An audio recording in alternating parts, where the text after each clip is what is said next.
Entertainer Justin Timberlake has pleaded guilty to impaired driving. The plea resolves the criminal case stemming from his arrest in June. Here's what Timberlake told reporters after his court appearance.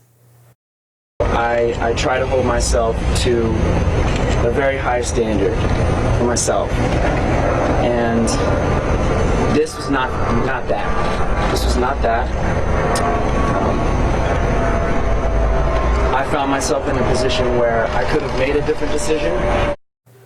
Earlier, we spoke with journalist Steve Futterman about the significance of Timberlake's plea and how it could affect his career.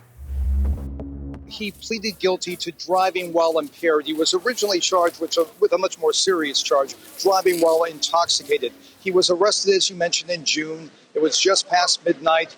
The officer stopped him. He refused to take a breathalyzer test, but the officer noticed that his eyes were glazed, that he smelled alcohol on his breath. He failed the general field sobriety test, but refused that breathalyzer test. And he had also been going through a stop sign. He was weaving in lanes. So that's what led to the arrest. Now, today in court, the reduced charge will bring with it very minor ramifications. He does plead guilty. This is a non-criminal charge now. He agreed to perform community service at a nonprofit between 25 and 40 hours. And he also agreed to make a statement talking about the dangers of driving and drinking. You heard part of that statement. Let's listen to a bit more as he spoke to reporters outside the courthouse. I have a platform. You have a platform. We share that platform. And so what I'd like to say to everyone watching and listening, even if you've had one drink, don't get behind the wheel of the car. So Justin Timberlake making that statement, this should resolve everything. But again, in the news, not for the right reasons, but I think he's pretty much handled this situation as best he could under the circumstances.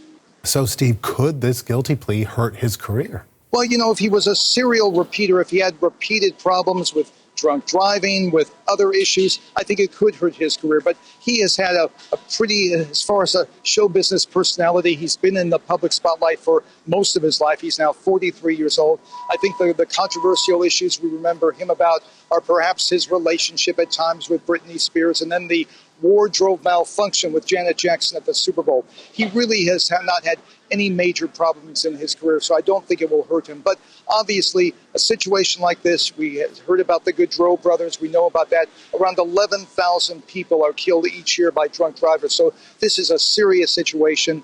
And I think, again, he acted contrite, he acted serious in his response there, looked very sincere to me, so I don't think this should really impact him at all. That was journalist Steve Futterman in New York.